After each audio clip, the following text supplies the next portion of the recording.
Magandang araw.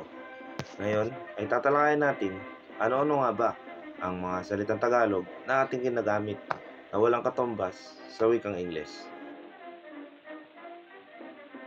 Gigil.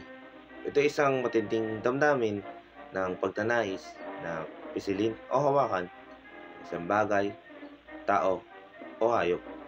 Karaniwan dahil sa labis na pagkatawa at pagkagiliw. Halimbawa na lang, ang ganda ng mga pisngi ng bata nakakagigil, parang siopaw.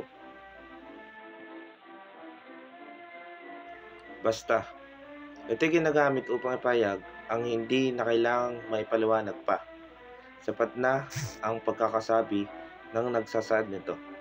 Halimbawa, gusto kong kumain ng marami, basta ang ulam ko ay adobo.